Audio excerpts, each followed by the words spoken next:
장모님 죄송하지만 우리 집 거지는 못 모십니다.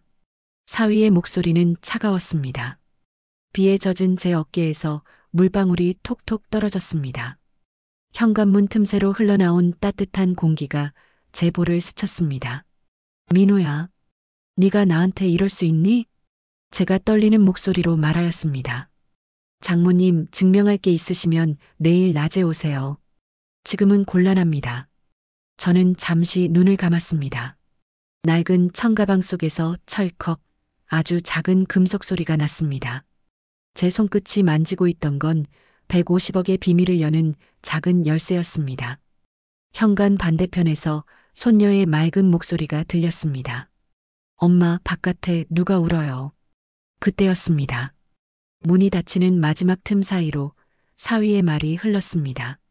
여보, 세상은 공짜가 없어. 정 붙이면 피곤해져. 그날 밤 저는 그 집 앞 빗물 냄새를 평생 잊지 못하게 되었습니다. 그날은 비가 오고 있었습니다.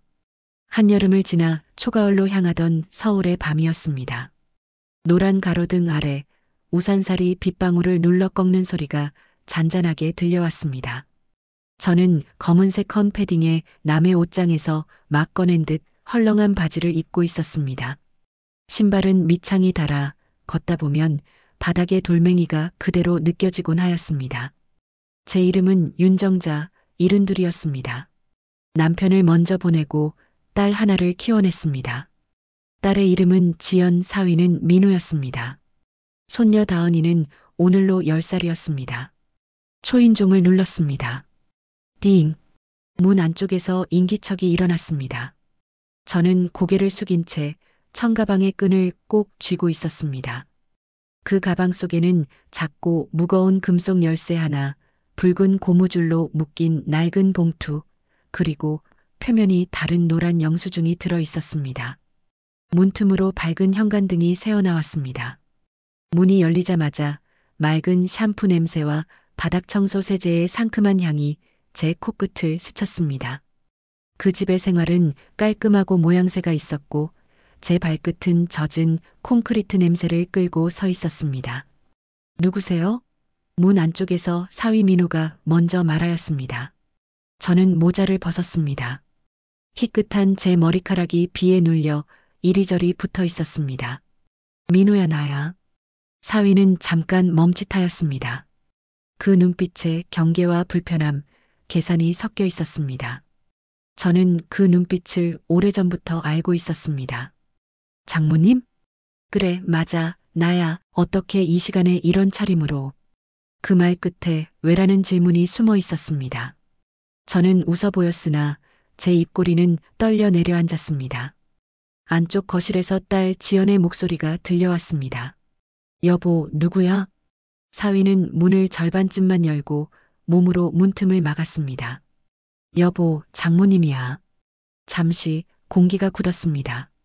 장모님? 어머니? 지연이 서두르며 뛰어왔습니다.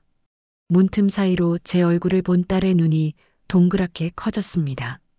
엄마, 이게 무슨 차림이야? 무슨 일 있어? 저는 고개를 숙여 청가방을 더 꼭 쥐어들었습니다. 지연아, 엄마 오늘 밤만 현관 안쪽에서 비 좀 피하자. 제 말은 작았으나 그 말의 끝에는 숨길 수 없는 피곤한 떨림이 붙어 있었습니다. 사위의 시선이 제 가방에서 제 신발로 다시 제 얼굴로 올라왔습니다. 어머님, 사정은 알겠는데요. 이 시간에는 곤란합니다. 다은이 자야 하는 시간이고 내일 낮에 오시면 이야기. 딸이 사위의 말 중간을 끊었습니다. 여보, 엄마야. 비 좀 피하겠다는데. 지연아, 원칙은 지키자. 사위는 마치 회사에서 수없이 하였을 말투로 조용히 그러나 단단하게 말하였습니다. 그 순간 손녀 다은이가 어리둥절한 얼굴로 문가에 서 있었습니다.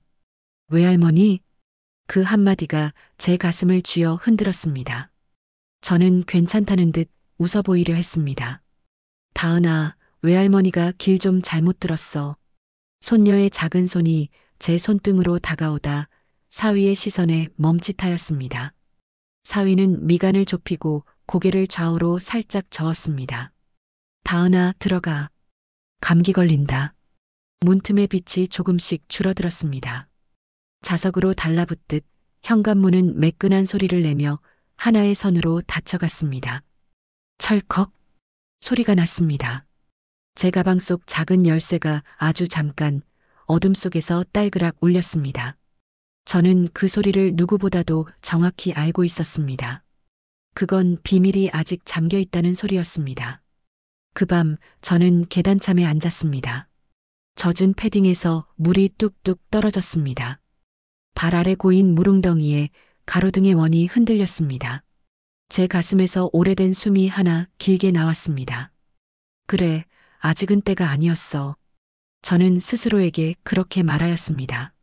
모든 일은 2달 전 미국 여행에서 시작되었습니다. 40년 만에 첫 비행기였습니다. 남편과 가기로 했던 여행이었습니다만 남편은 떠났고 저는 혼자 비행기에 올랐습니다. 창밖으로 구름들이 솜처럼 겹겹이 떠 있었습니다. 저는 그대로 잠들었다 깨기를 반복하였습니다. 귀가 먹먹해지는 순간 오래전 남편의 목소리가 귓가에 맴돌았습니다. 정자야, 사람은 평생 한 번쯤 자기 가슴을 시험해 봐야 한다. 그 목소리는 여전히 저를 똑바로 세우는 힘이 있었습니다. 미국의 공기는 달랐습니다. 밝은 햇빛이 도시에 내리꽂히면 사람들의 그림자도 길게 늘어졌습니다. 저는 길모퉁이 작은 마트에서 커피를 샀습니다. 계산대 옆에는 형형색색의 복권이 진열되어 있었습니다. 사람들은 번호를 적고 농담을 하며 웃었습니다. 그거 사면 부자 되는 거예요? 제가 농담처럼 물었습니다. 점원이 웃으며 말했습니다. 마음의 여행쯤은 시켜드릴 수 있어요. 저는 작은 종이에 6개의 숫자를 적었습니다. 그 숫자는 내내 제 인생 근처를 맴돌던 것들이었습니다. 결혼기념일, 딸의 생일, 그리고 남편이 떠난 날. 마지막 한 자리는 주머니 속 동전의 연도였습니다. 사소하나 제게는 하나의 기억표였습니다. 그날 밤 저는 모텔 TV 앞에서 작은 종이 조각을 얇게 펴쥐고 있었습니다. 방송의 사회자가 하나하나 숫자를 불러주었습니다. 첫 번째 숫자는 제 심장은 그동안 잊고 있던 속도로 뛰기 시작하였습니다. 2개, 3개. 네 번째 숫자는 저는 종이를 손으로 구겨들었다 폈다 하였습니다. 손끝에 땀이 맺혔습니다. 5번째, 6번째. 그리고 조용한 순간이 왔습니다. TV 화면의 숫자와 제 종이의 숫자가 모두 맞아떨어졌습니다. 저는 한동안 소리를 내지 못하였습니다. 숨이 목구멍에 걸려 작은 울음이 되어 흘렀습니다. 다음 날 저는 현지 변호사 사무실을 찾았습니다. 모든 것은 차분하게 처리되었습니다. 저는 오래된 나무 책상 앞에 앉아 종이에 차례대로 서명하였습니다. 세금이란 말과 일시금, 분할, 신탁 같은 단어들이 오갔습니다. 저는 제 나이만큼의 신중함으로 듣고 또 물었습니다. 제게 가장 조용한 방법을 알려주세요. 제 가족이 다치지 않게. 변호사는 제 눈을 똑바로 보며 고개를 끄덕였습니다. 네, 어르신, 조용함은 때로 가장 큰 재산입니다. 며칠 뒤 제 손에는 작은 금속 열쇠가 쥐어졌습니다. 손바닥에 올리면 체온의 금속이 금세 따뜻해지는 그런 크기였습니다. 저는 그 열쇠를 검은 천에 싸서 노란 영수증과 함께 봉투에 넣었습니다. 호텔방 창문을 열자 저녁 바람이 커튼을 흔들었습니다. 저는 남편의 사진을 가슴에 대고 조용히 말했습니다. 여보, 나 이제 시험해 보려 해. 우리가 평생 말만 하던 그 말 사람의 마음은 어디에 닿아 있는지. 그의 바다는 유난히 반짝였습니다. 인천공항의 바람은 약간 눅눅했습니다. 긴 비행 끝에 제 나라의 냄새가 코끝을 찔렀습니다. 김치와 커피, 바다와 사람의 냄새였습니다. 저는 공항 의자에 잠깐 앉아 가방 속 봉투를 꺼냈습니다. 봉투의 모서리는 이미 여러 번의 접힘으로 너덜너덜해져 있었습니다. 앞면에는 제 글씨로 이렇게 적혀 있었습니다. 정직하지 않은 효도는 오래가지 않는다. 그 문장은 남편이 남긴 마지막 메모에서 따온 것이었습니다. 눈을 감으면 남편의 낮고 느린 목소리가 떠올랐습니다. 정자야, 우리가 할 수 있는 마지막 가르침은 돈이 아니라 마음이야. 저는 곧장 딸에게 연락하지 않았습니다. 먼저 오래 비워둔 제 작은 전셋방으로 갔습니다. 창틀에 먼지를 닦고 시든 화분의 잎을 잘랐습니다. 고무장갑을 끼고 욕실에 곰팡이를 문지르며 저는 제 결심을 하나씩 다졌습니다. 첫째, 당분간 누구에게도 알리지 말 것. 둘째, 사위 민호의 마음을 확인할 것. 셋째, 손녀 다은의 눈빛만은 흐리지 않게 지킬 것. 그리고 넷째, 돈의 쓰임은 사람을 거쳐 세상으로 흘려보낼 것. 그 네 번째 항목 앞에서 저는 가장 오래 펜을 멈추었습니다. 사위 민호는 처음 만났을 때 예의 바른 청년이었습니다. 말끝에 장모님을 또렷하게 붙였고 명절이면 항상 적당한 선물을 준비해 왔습니다. 그러나 시간이 지날수록 그의 말 아래로 수지타산이 보였습니다. 아이의 학원, 아파트 대출, 보험, 재테크 이야기. 어머님, 돈은 흘려보내면 안 돼요. 돈은 묶어두고 불려야 합니다. 그는 그렇게 말하곤 했습니다. 그 말이 틀렸다고 할 수는 없었습니다. 다만 그 말 사이에 사람이 보이지 않았습니다. 귀국 사흘째 되는 날, 저는 거울 앞에서 제 모습을 바꾸었습니다. 문고리 옆에 걸렸던 오래된 패딩을 꺼내 입었습니다. 바지는 작년 겨울 동네 나눔함에서 얻어 입고는 넣어둔 것이었습니다. 해진 모자를 눌러 쓰고 낡은 청가방을 어깨에 둘렀습니다. 그리고 모서리가 다른 봉투와 작은 열쇠를 가방 제일 안쪽에 넣었습니다. 봉투엔 노란 영수증이 딸려 있었습니다. 손가락으로 종이를 쓸어내리자 잉크의 염료가루가 미세하게 손끝에 묻어났습니다. 정자야, 두려워하지 마라. 저는 제 이름을 마음속으로 불렀습니다. 제 이름을 불러주는 사람이 이제는 적어졌기에 저는 가끔 스스로를 크게 불러야 했습니다. 해가 기울 무렵 저는 지영과 민호의 집을 찾아갔습니다. 아파트 단지의 가로수 잎들이 바람에 우수수 흔들렸습니다. 경비 아저씨가 힐끔 쳐다보았으나 곧 눈을 돌렸습니다. 엘리베이터에서 제 모습이 거울에 비쳤습니다.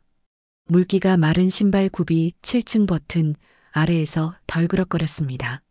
문 앞에 서자 저는 한 번 깊게 숨을 들이마셨습니다. 그리고 초인종을 눌렀습니다. 띵! 여기까지가 우리가 시작한 이야기의 지금이었습니다. 문이 닫힌 뒤 저는 계단참에서 작은 메모를 꺼냈습니다. 볼펜으로 2줄을 적었습니다. 지연아, 엄마다. 밤새지 말고 자거라. 내일 아침 9시에 다시 오마. 엄마.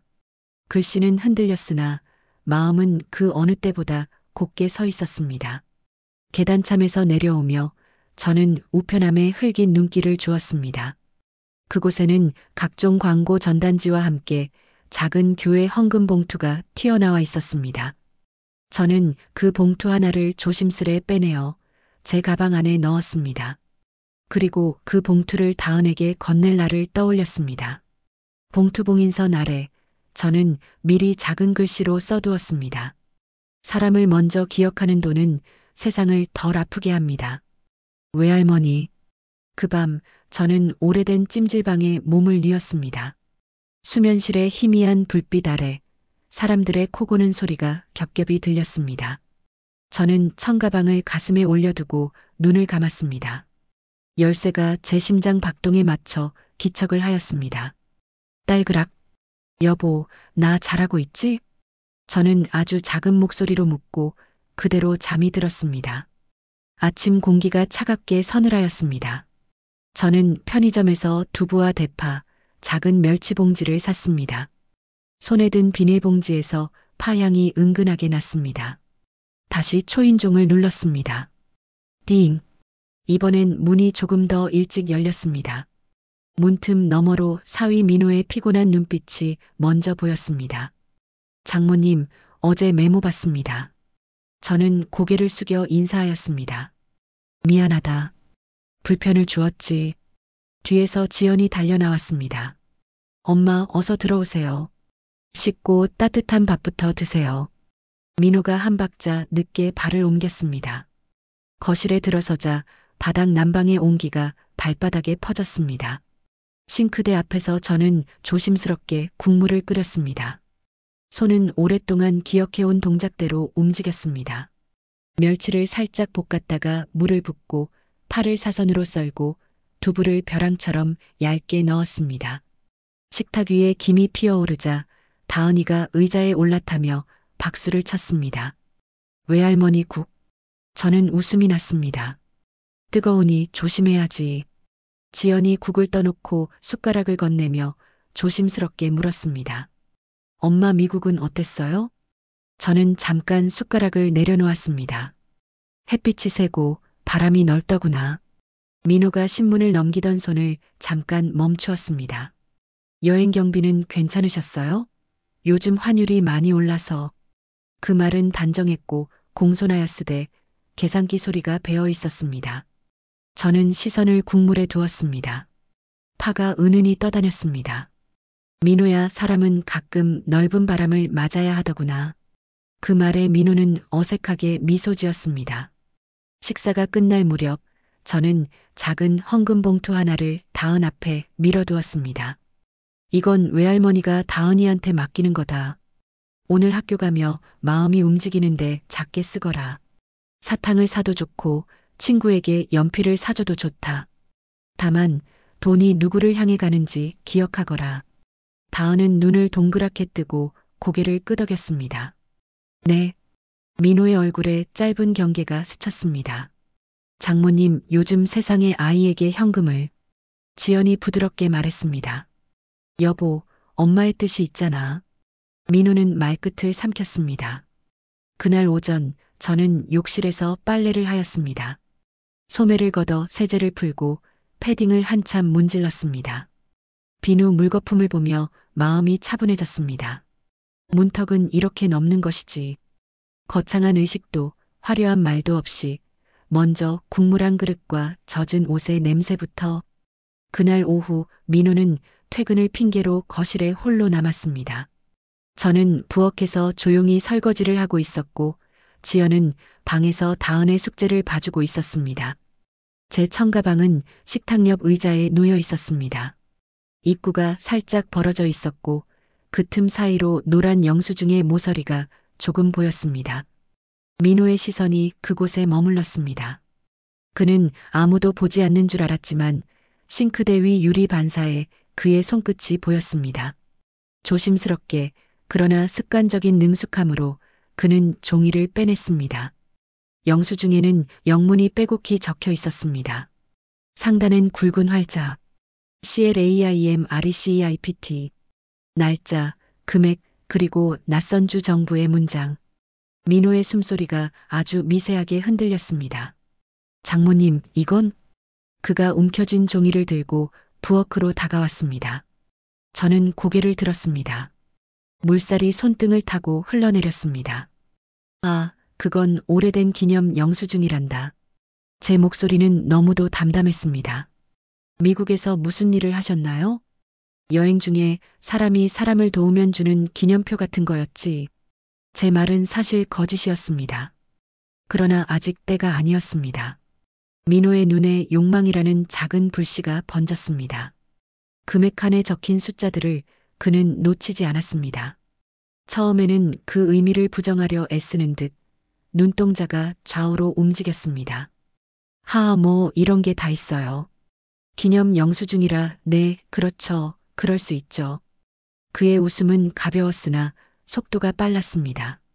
그날 밤 민호는 늦게까지 휴대폰으로 해외 복권, 환전, 해외 자산 신고 같은 검색어를 반복하였습니다.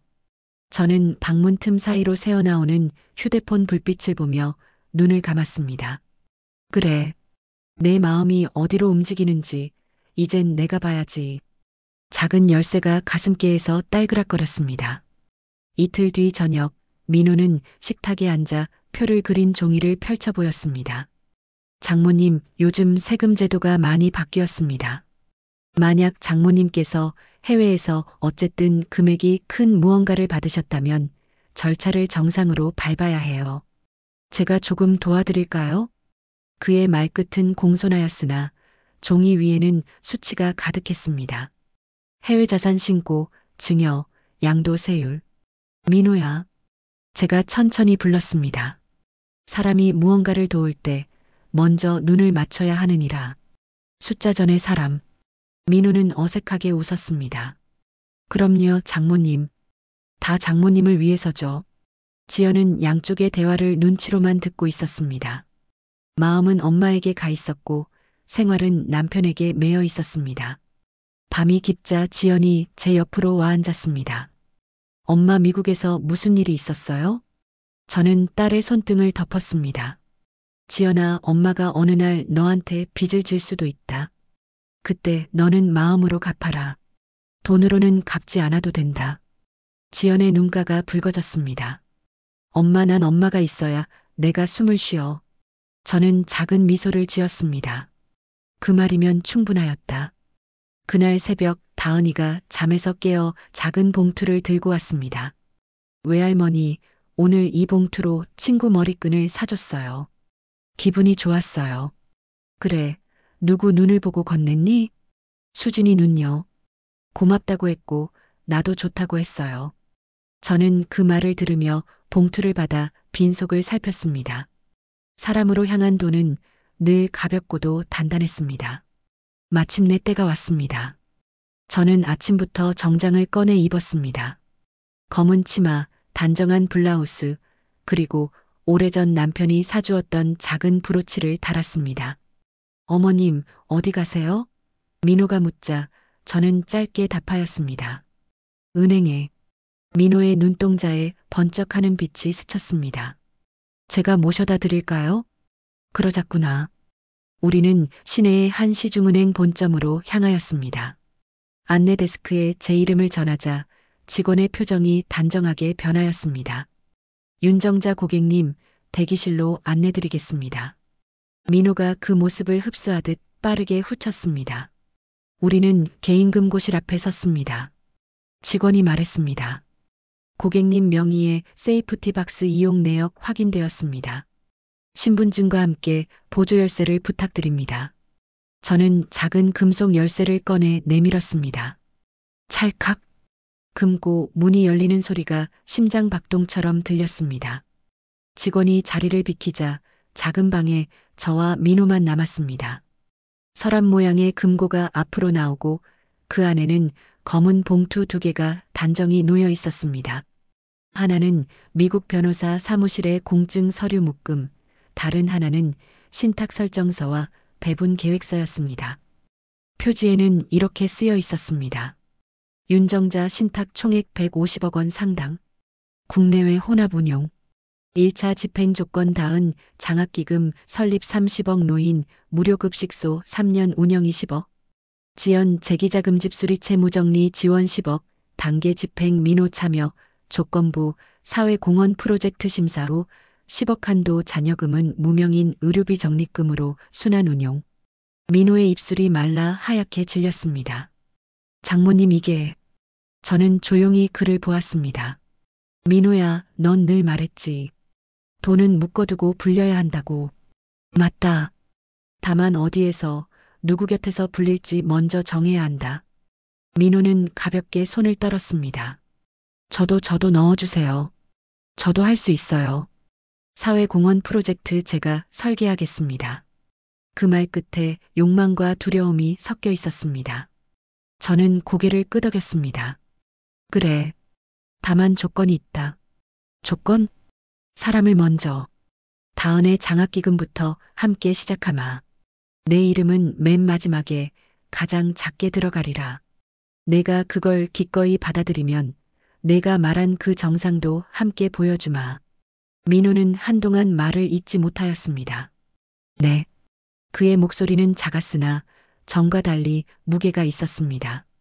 은행에서 돌아온 저녁, 서울 하늘에서 폭우가 쏟아졌습니다. 베란다 창문에 물방울이 겹겹이 부딪혔습니다. 식탁 위에 저는 금고에서 꺼낸 작은 사진 한 장을 올려놓았습니다. 미국 모텔방에서 찍은 TV 앞 작은 종이를 든 제 사진이었습니다. 지연이 숨을 멈추었습니다. 엄마 그날 무슨 숫자였어요? 저는 사진 옆에 CLAIMRECEIPT 사본을 조용히 내려놓았습니다. 내가 로또에 당첨되었단다. 너희 아버지가 떠난 뒤 처음으로 나 스스로 내 가슴을 시험해 보려 했구나. 방 안의 시간이 잠깐 멈추었습니다. 냉장고의 저음만 작게 흘렀습니다. 민호는 고개를 숙였습니다. 장모님 죄송합니다.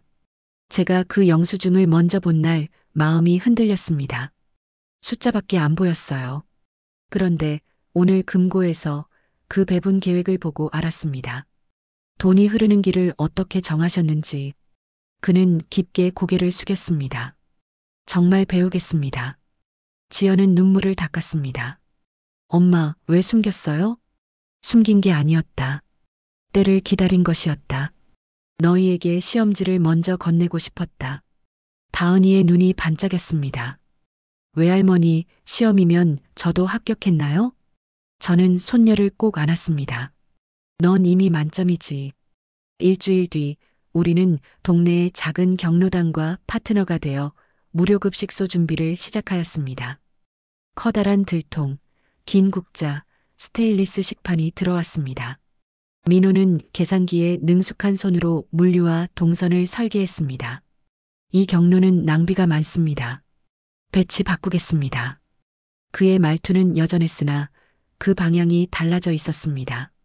사람을 먼저 세우고 숫자를 뒤에 붙였습니다. 다은의 이름으로 된 작은 장학기금도 만들어졌습니다. 첫 수혜자는 분식집 알바를 하며 공부하는 고등학생이었습니다. 증서에 사인을 하던 소녀가 고개를 들며 말했습니다. 정말 감사합니다. 민호가 조용히 고개를 숙였습니다. 그 말은 다은이에게 해주세요. 다은이의 볼이 발그레해졌습니다. 저보다 더 열심히 하는 사람에게 또 나누면 돼요. 그 말에 저는 눈시울이 뜨거워졌습니다. 지연은 집에 곰팡이 벽지를 새로 바르고 고장난 창틀을 갈았습니다. 오래 묵은 빚은 법률가의 도움을 받아 정리되었습니다. 그녀는 작은 화분을 베란다에 늘어놓았습니다. 엄마, 이 화분은 이름이 평안이래요. 햇빛이 잘 들면 꽃이 피고 아니어도 잎이 반짝인대요. 저는 고개를 끄덕였습니다. 우리 집도 그랬으면 좋겠다.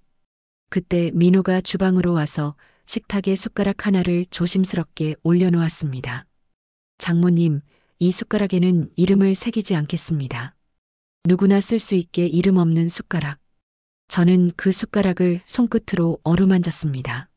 스테인리스 표면에 우리의 얼굴이 왜곡되어 비쳤습니다. 그래, 그게 우리가 기억해야 할 모양이로구나. 계절이 한 번 더 넘어갔습니다.